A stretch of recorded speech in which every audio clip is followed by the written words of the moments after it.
Hi everyone, welcome back to the channel of B2E Learning. Myself Neha Agrawal and I am your zoology mentor. Start कर रहे हैं हम हमारे उसी chapter के नेक्स्ट टॉपिक से जो हम कवर कर रहे थे, that is human respiratory system. श्वसन और गैसों का विनिमय हम पढ़ रहे थे, जिसमें हमने बहुत सारे टॉपिक्स कवर कर लिए, जो मैं एक बार क्विकली आपको दिखाती हूँ हमने कौन कौन से टॉपिक्स कवर कर लिए हैं। सी हमने इसमें बेटा अभी तक क्या क्या पढ़ लिया था। हमारे रेस्पिरेटरी सिस्टम के बारे में हमने पढ़े थे, जो 5 स्टेप्स होते हैं। इसके बाद मैंने आपको बहुत सारी बेसिक बातें बताते हुए, अलग अलग चैप्टर्स को लिंक करते हुए आपको मानव श्वसन तंत्र बताया था, जिसको बताने के लिए, समझने के लिए आपको जितने बेसिक्स क्लियर होने चाहिए थे वो क्लियर है, ठीक है। और उसके अलावा फिर हमने और बेसिक बातें करते हुए लंग्स के बारे में किया था, लंग्स के फुफ्फुस आवरण के बारे में किया था, और फिर पूरे के पूरे श्वसन पथ और उससे रिलेटेड हमने जो जो बातें जाननी थी, हमने ऊतक में भी सीखी थी, वो सारी कवर करी है, ठीक है। उसके बाद हमने किया था विसृत झिल्ली का डायग्राम किया था। अब हम आगे बढ़ेंगे बेटा, श्वसन की क्रियाविधि हमने कंप्लीट कर ली थी, सामान्य और फोर्सफुल श्वसन। अब हम नेक्स्ट टॉपिक पे बढ़ रहे हैं, जिसमें हमको पढ़ना है बेटा पार्शियल प्रेशर ऑफ गैसेस, ठीक है।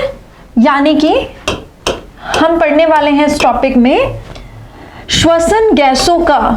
आपको बताया था ना हम कौन सी गैसों की बात कर रहे हैं, श्वसन गैसों की। और हमारे लिए श्वसन गैसें कौन कौन सी है, O2 एंड CO2। ये दो गैसेस की हम बात करने वाले हैं। हमारे श्वसन में ये O2 और CO2 का एक्सचेंज होता है, ठीक है। तो श्वसन गैसों का और पार्शियल प्रेशर आपको क्या सिखाया था, आंशिक दाब। क्या सिखाया था, आंशिक दाब। आंशिक दाब भी आपको बताया था क्या होता है, किसी एक गैस का विशेष दाब। क्या लिख सकते हो इसी को बेटा, विशेष दाब, है ना। किसी एक गैस को कोई मतलब नहीं है कि दूसरी गैस का दाब उधर ज्यादा है या कम है, वो सिर्फ देखेगी कि मैं अपने हाई उच्च आंशिक दाब से अपने लो निम्न आंशिक दाब की तरफ मूव कर जाऊंगी, ठीक है। तो वो उस हिसाब से मूव कर जाएगी। अब देखो बेटा, ये डायग्राम आपको एनसीईआरटी में मिला होगा और साथ में एक टेबल दी हुई है। ये टेबल बेटा एज इट इज एनसीईआरटी की लर्न करनी है, एकदम रट जाओ इस टेबल को। डायरेक्ट क्वेश्चन बनते हैं इस टेबल से, जो मैं अभी आपको बताऊंगी कैसे क्वेश्चंस पूछे जाते हैं इससे, ठीक है। सबसे पहले देखो इस टेबल में क्या दिया है बेटा। सबसे पहले दिया है O2 और CO2 दो श्वसन गैसों के बारे में, जिसमें दिया है कि इनका वातावरण में कितना आंशिक दाब होता है। O2 और CO2 का वातावरण में कितना आंशिक दाब होता है, ये दिया है, ठीक है। दूसरा दिया है एल्वियोलाई में कि O2 और CO2 का वायु कुपिका या फुफ्फुस कुपिका के अंदर कितना दाब होता है। फिर दिया है डीऑक्सीजनेटेड ब्लड मतलब कि अनऑक्सीकृत ब्लड, अनऑक्सीकृत रुधिर के अंदर इनका कितना दाब है। और फिर दिया है बेटा ऑक्सीकृत रुधिर के अंदर इनका कितना दाब है, ऑक्सीकृत रुधिर के अंदर इनका कितना दाब है। और लास्ट आता है ऊतक के अंदर इनका कितना दाब है, ठीक है, ऊतक में इनका कितना दाब है। अब देखो तुम हम एक एक करके गैसेस को कंटिन्यू करते हैं, कवर करते हैं। ये देखो सबसे पहले O2 लेते हैं बेटा। हमको O2 को कहां से कहां पहुंचाना है, O2 को एटमॉस्फेयर में है, वातावरण में। यहां से पहले अपने लंग्स में पहुंचाएंगे, लंग्स से ब्लड में पहुंचाएंगे, ब्लड से ऊतक में पहुंचाएंगे। यानी O2 को हमें एटमॉस्फेयर से उठा के टिश्यू तक पहुंचाना है, ये वाले डायरेक्शन में जाना है, ठीक है। अब तुम ये खुद सोचो बेटा, जो एक ये वाला डायग्राम था, ये वाले डायग्राम में आपको पढ़ाया था, ये देखो ये वाला डायग्राम बेटा। O2 जब इधर आता है तो कौन से ब्लड में आएगा, जो ब्लड ऑलरेडी अनऑक्सीकृत है, जो ब्लड ऑलरेडी अनऑक्सीकृत है। ऐसे समझो, ये लंग्स है, ये आपका ब्लड सर्कुलेशन है, मतलब ये हो गया बेटा आपका परिसंचरण, ठीक है। इसमें आपकी पूरी बॉडी में ब्लड चल रहा है। और मान लो यहां पर ऊतक है, ठीक है, ऐसा मान लेते हैं। हम ऑक्सीकृत ब्लड को दिखा लेते हैं रेड कलर से, ठीक है। अब देखो होगा क्या बेटा, O2 यहां पर आया है ना, O2 जब इधर आएगा तब तो ब्लड ऑक्सीकृत होगा ना, मतलब जिस ब्लड के अंदर ये जा रहा है, अनऑक्सीकृत ब्लड को दिखाते हैं ब्लू कलर से, ठीक है। ये बेटा अनऑक्सीकृत ब्लड जा रहा था, इधर अनऑक्सीकृत ब्लड जा रहा था। जैसे ही इसके अंदर O2 आया, अब ये ब्लड कैसा हो गया, ऑक्सीकृत ब्लड हो गया। अनऑक्सीकृत ब्लड आ रहा था, अब O2 आने के बाद ये ब्लड ऑक्सीकृत हो गया, ठीक है। यानी ऑक्सीजन अनऑक्सीकृत ब्लड में एंटर करता है।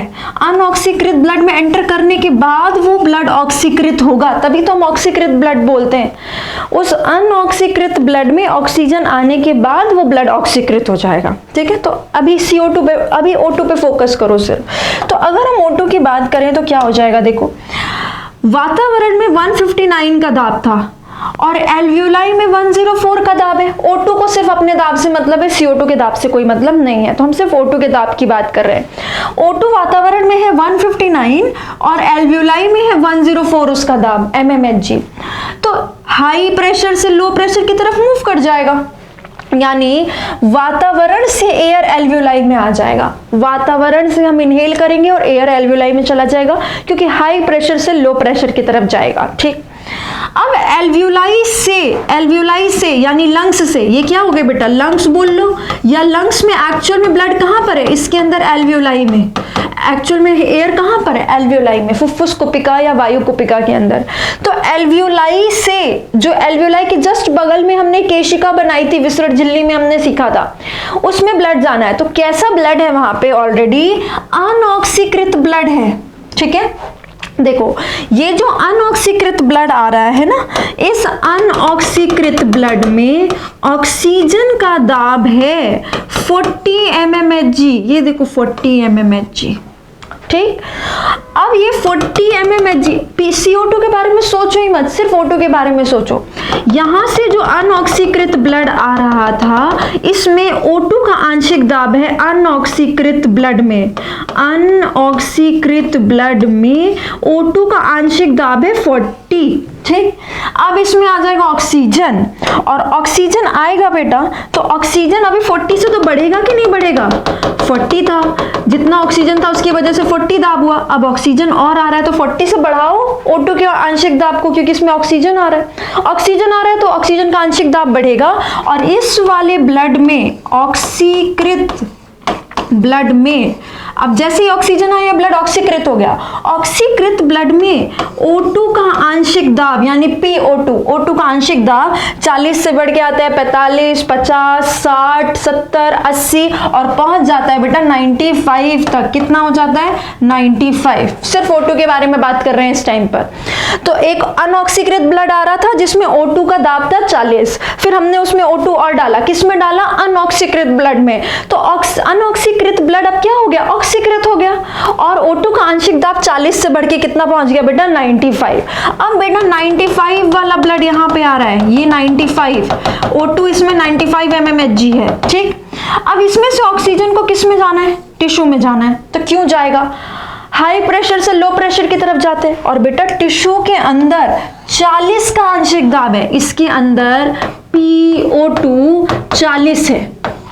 ठीक है, और इधर क्या है 95, यहां पर कितना है 95, तो 95 से 40 की तरफ जाने लग जाएगा, उच्च आंशिक दाब से लो आंशिक दाब की तरफ जाएगा। ठीक है, अब जब इसमें ऑक्सीजन जा रहा है तो तुमने ऑक्सीजन डाला तो इसको ऑक्सीकृत कर दिया, ऑक्सीजन निकाला तो अब ये ब्लड वापस से कैसा हो जाएगा, अनऑक्सीकृत हो जाएगा।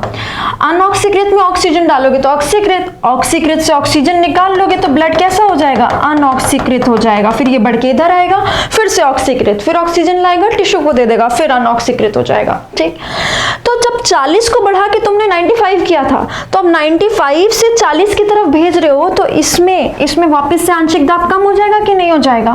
तो 95 में से ऑक्सीजन भेजा तुमने, ऑक्सीजन भेजा तो कम हुआ, 90 पे आया, 80 पे आया, फिर 70 पे आया, 60 पे आया, 50 पे आया, और यहां पर 40 है ना, तो कब तक जाता रहेगा, जब तक खुद 40 नहीं हो जाए। कोई भी चीज अपनी हाई सांद्रता से लो सांद्रता की तरफ कब तक जाती है, जब तक बराबर सांद्रता ना हो जाए। तो बेटा यहाँ 95 था, यहाँ 40 था, तो इसमें जा ही जा रहा है, जा ही जा रहा है, कब तक जाएगा, जब तक खुद 40 ना हो जाए। तो अब यहाँ पर क्या हो गया, PO2 बेटा, PO2 हो गया 40। देखो 40 यही तो पढ़ा था हमने, ये अनऑक्सीकृत ब्लड में PO2 हो जाएगा 40, फिर ऑक्सीकृत ब्लड में 95, और टिश्यू के अंदर कितना है 40। तो 95 40 की तरफ ऑक्सीजन देता रहेगा, कब तक, जब तक खुद 40 नहीं हो जाता। उसके बाद विनिमय होना रुक जाएगा, विसरण होना रुक जाएगा। विसरण कब तक होता है, जब तक सांद्रता दोनों साइड बराबर नहीं हो जाती। और फिर ये 95 वाला कैसा हो गया 40, ऑक्सीकृत ब्लड कैसा हो गया अनऑक्सीकृत। ठीक है, इस तरह से इस टेबल को आपने याद रखना है कि अगर हम ऑक्सीजन की बात करें तो एटमॉस्फेयर में कितना है 159, एल्वियोलाई में चला जाएगा 104 में। फिर 104 वाला किस में जाएगा, अनऑक्सीकृत ब्लड में। जब इसमें जाएगा तो ये डीऑक्सीजनेटेड ब्लड कैसा हो जाएगा, ऑक्सीजनेटेड, यानी 40 से बढ़ के कितना हो जाएगा, 95 हो जाएगा। ठीक है, देखो बेटा ब्लड यहाँ, ऑक्सीजन यहाँ पे अब जा नहीं रहा है, अनऑक्सीकृत ब्लड में ऑक्सीजन गया है, इसीलिए ये 40 से बढ़ के 95 हो गया है। अब ऑक्सीकृत ब्लड से टिश्यू में जाएगा ऑक्सीजन। ठीक है, ये हो गया आपका किसके बारे में, ऑक्सीजन के बारे में। अब सेम काम करेंगे, सेम चीज फॉलो करेंगे हम CO2 के लिए, कार्बन डाइऑक्साइड के लिए, एकदम इसी तरह से। ठीक, CO2 का तुम्हें परिवहन कहां से कहां कराना है, CO2 को तुम्हें पहुंचाना है टिश्यू से बाहर तक, टिश्यू से लेके वातावरण तक पहुंचाना है। ठीक है, अब यहां पर क्या है, CO2 की बात करेंगे। ठीक है, सेम चीज अब हम किसके लिए समझेंगे, CO2 के लिए। यहां पे बेटा मान लो CO2 प्रोड्यूस हुआ, ठीक है, तो CO2 सबसे पहले यहां से यहां आएगा, मतलब देखो ऑक्सीजन निकाल लो और कार्बन डाइऑक्साइड दे दो तो वो ब्लड कैसा हो जाएगा, अनऑक्सीकृत ब्लड हो जाएगा। ये ऑक्सीकृत ब्लड आ रहा था, ऑक्सीकृत ब्लड से ऑक्सीजन निकाला और उसमें कार्बन डाइऑक्साइड डाल दिया, अब वो ब्लड ऑक्सीकृत से कैसा हो गया, अनऑक्सीकृत हो गया। ठीक है, तो हमने यहां पर जब ऑक्सीजन निकाला तभी क्या कर दिया, कार्बन डाइऑक्साइड डाल दिया। कार्बन डाइऑक्साइड बेटा सेल में से, ऊतक में से इधर क्यों आएगा, क्योंकि यहां पर हाई सांद्रता होगी और यहां पर लो सांद्रता होगी। अब सेम चीज जो ऑक्सीजन के लिए की वो कार्बन डाइऑक्साइड के लिए उल्टी कर दो। कैसे, कार्बन डाइऑक्साइड कौन से ब्लड में जाएगा, अनऑक्सीकृत ब्लड में। अनऑक्सीकृत ब्लड आ रहा था, कार्बन डाइऑक्साइड उसमें चला गया, कार्बन डाइऑक्साइड चला गया इसलिए ये ब्लड अनऑक्सीकृत हो गया। दोनों चीजें होती हैं, ऑक्सीकृत ब्लड में ऑक्सीकृत ब्लड आता है, इसमें से ऑक्सीजन निकाल लो और इसमें कार्बन डाइऑक्साइड डाल दो तो वो ब्लड कैसा हो जाएगा, अनऑक्सीकृत हो जाएगा। यानी कार्बन डाइऑक्साइड कैसे ब्लड में आ रहा है, ऑक्सीकृत ब्लड में, तभी तो कार्बन डाइऑक्साइड आने के बाद वो अनऑक्सीकृत होगा। तो यहां पर तुमने क्या किया, ऑक्सीकृत ब्लड आ रहा था, ऑक्सीकृत ब्लड आ रहा था, अब इसमें तुमने क्या कर दिया, कार्बन डाइऑक्साइड डाल दिया। तो तुमने ऑक्सीकृत ब्लड में कार्बन डाइऑक्साइड डालकर उसको क्या कर दिया, अनऑक्सीकृत कर दिया। ठीक है, तो अब कार्बन डाइऑक्साइड को देखो कहां से कहां पहुंचाना है, टिश्यू में से, टिश्यू में है 45 और तुमको इसमें किसमें पहुंचाना है, ऑक्सीकृत ब्लड में। टिश्यू में 45 है और जो ऑक्सीकृत ब्लड आ रहा था उसमें 40 था। तो कार्बन डाइऑक्साइड ने देखा कि ऊतक में तो मैं 45 हूं, ऊतक बोल लो या कोशिका बोल लो एक ही बात है। ठीक है, ऊतक कोशिकाओं का ही तो गुच्छा होता है। तो कोशिका में या ऊतक में हमने देखा कि उसके अंदर CO2 का आंशिक दाब है 45 और एक ऑक्सीकृत ब्लड आ रहा था उसके अंदर है 40। तो टिश्यू ने क्या किया, एक्स्ट्रा CO2 उधर फेंक दिया। तो एक्स्ट्रा CO2 इधर फेंकेंगे अगर हम, तो ऑक्सीकृत ब्लड में जितना CO2 होगा वो बढ़ने लग जाएगा कि नहीं। ऑक्सीकृत ब्लड जो आ रहा था उसमें PO2 को छोड़ दो, अब तुम PO2 जाए बाहर में 95 था, अब इसके अंदर हम बोल रहे हैं PCO2 कितना था, PCO2 था 40। तो ऐसा नहीं है बेटा कि ऑक्सीकृत ब्लड में सिर्फ ऑक्सीजन ही है, ऑक्सीकृत ब्लड में ऑक्सीजन ज्यादा होता है। ये देखो ये वाला ब्लड पूरा ऑक्सीकृत है। ठीक है, ऑक्सीकृत ब्लड में ऑक्सीजन 95 है, उसमें थोड़ा CO2 भी है 40। ठीक है, अब ये जब ब्लड आया तो टिश्यू के साथ सारा एक्सचेंज होने के बाद ये ब्लड कैसा हो गया, अनऑक्सीकृत, जिसमें PO2 कम है। ऐसा नहीं है अनऑक्सीकृत ब्लड में O2 होता ही नहीं है, होता है पर ऑक्सीकृत ब्लड से कम होता है। ऑक्सीकृत ब्लड में आपका PO2 होता है 95 और अनऑक्सीकृत ब्लड में PO2 होता है 40। ऑक्सीकृत ब्लड में CO2 कम होता है 40 और अनऑक्सीकृत ब्लड में PCO2 ये देखो अनऑक्सीकृत ब्लड में CO2 कितना होता है 45। ठीक है, तो ऐसे होता है। ऑक्सीकृत ब्लड में दोनों होते हैं, ऑक्सीजन ज्यादा CO2 कम। अनऑक्सीकृत ब्लड में दोनों होते हैं, CO2 ज्यादा O2 कम। और ऑक्सीकृत ब्लड में और अनऑक्सीकृत ब्लड में कंपेयर करोगे तो O2 इधर ज्यादा इधर कम, CO2 इधर ज्यादा और इधर कम।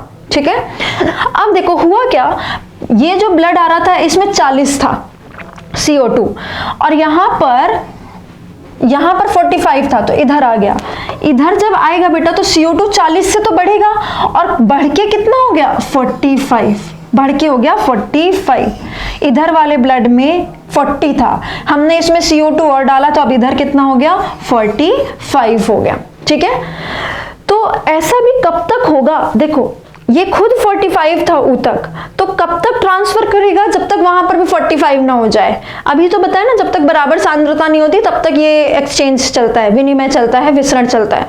तो 45 वाले ने यानी कि ऊतक ने 45 वाले ने इधर 40 में CO2 बढ़ाना शुरू किया। जब ब्लड भी 45 हो गया तो और विसरण नहीं होगा और विनिमय नहीं होगा, ये भी 45 हो गया। ठीक, तो अब यहां से यहां आ नहीं रहा है ऑक्सीकृत ब्लड, अब ऑक्सीकृत ब्लड में जितना कार्बन डाइऑक्साइड था वो बढ़ के कितना हो गया है 45।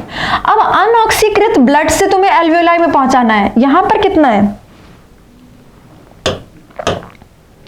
यहां पर कितना है,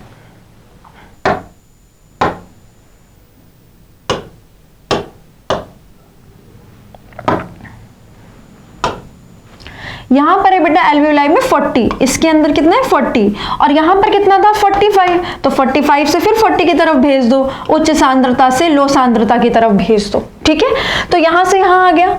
अब यहां से यहां आने के बाद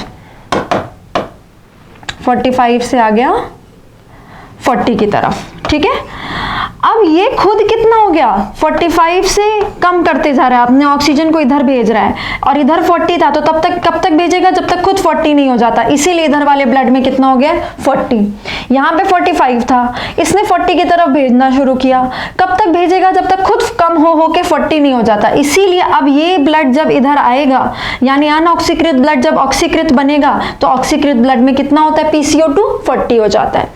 अब यहाँ से 40 और वातावरण में है 0.3, तो यहां से यहां निकल जाएगा कार्बन डाइऑक्साइड और इधर से इधर आ जाएगा। अब हमने क्या किया, ऊतक से वातावरण में CO2 का एक्सचेंज कर दिया और O2 का एटमॉस्फेयर से ऊतक तक एक्सचेंज कर दिया।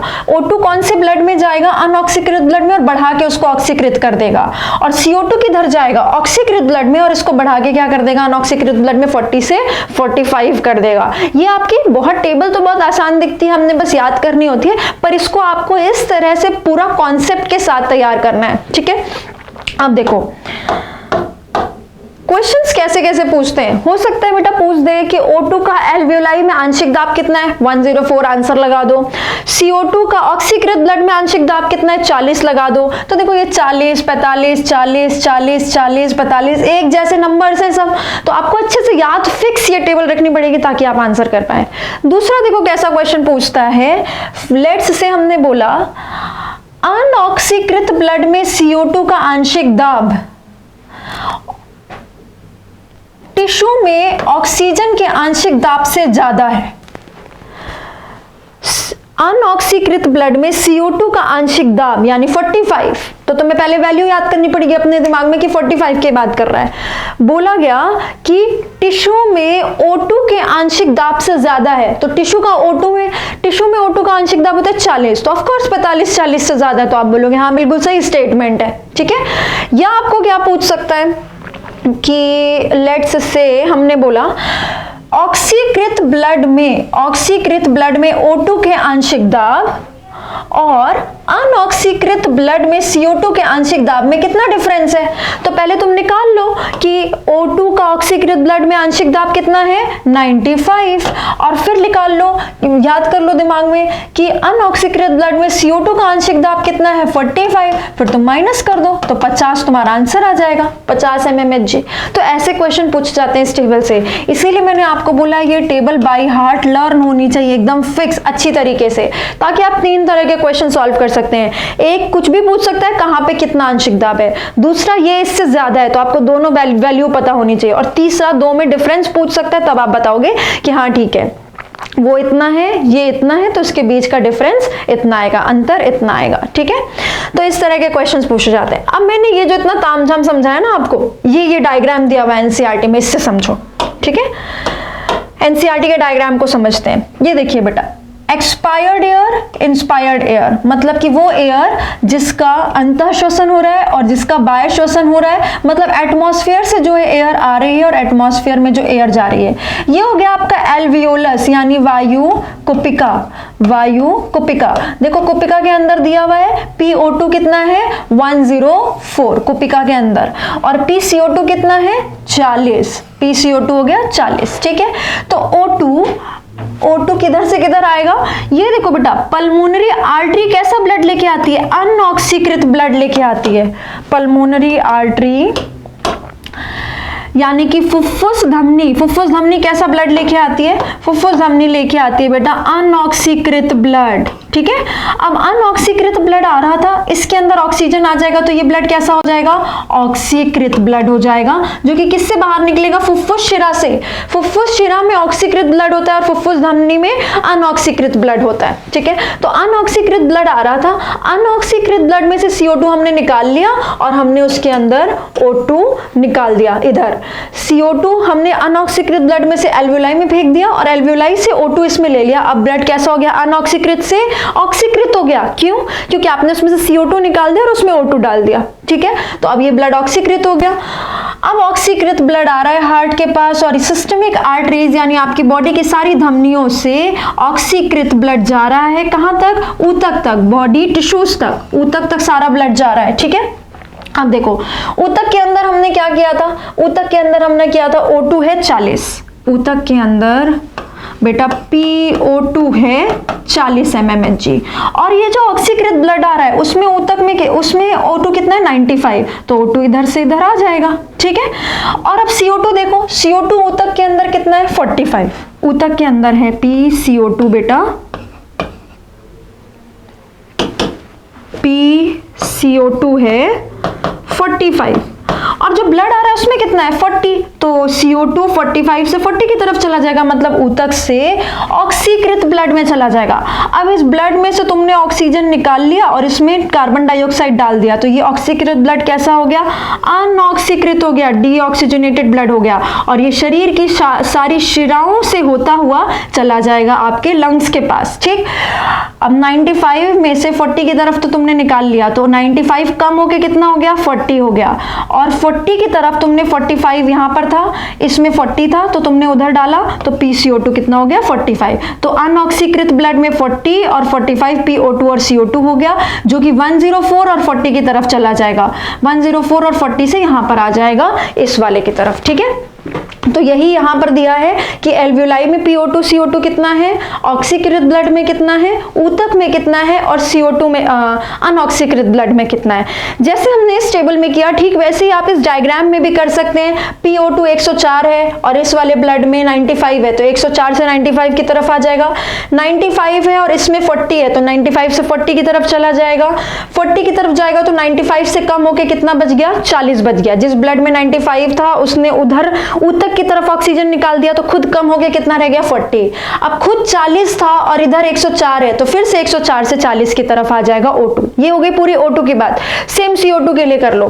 CO2 कितना है यहां पर देखो 45, और जो ब्लड आ रहा है उसमें 40, तो 45 से 40 की तरफ चला जाएगा, मतलब ऊतक से ऑक्सीकृत ब्लड में चला जाएगा, और ऑक्सीकृत ब्लड में जितना CO2 है उसको बढ़ा के कितना कर देगा 45। 45 वाला अनऑक्सीकृत ब्लड से आ रहा था, पर यहां पर कितना है 40, तो फिर से 45 से 40 की तरफ चला जाएगा, और इस ब्लड में अनऑक्सीकृत ब्लड में जो कि अब ऑक्सीकृत बनने वाला है, जो 45 था 40 की तरफ तुमने भेज दिया, तो खुद कितना रह जाएगा 40 रह जाएगा, ठीक है। सिर्फ इतनी सी सिंपल कहानी करनी है जो मैंने आपको 2-3 तरीके से इस डायग्राम में, इस टेबल में यहां पर सिखा दी है। अब आपको समझ तो आ ही गया होगा, बट अब आपको क्या करना है, इसको लर्न करना है, तभी आप इसके क्वेश्चन सॉल्व कर पाएंगे। स्क्रीनशॉट ले लीजिए फटाफट से, नेक्स्ट टॉपिक पे आगे बढ़ेंगे।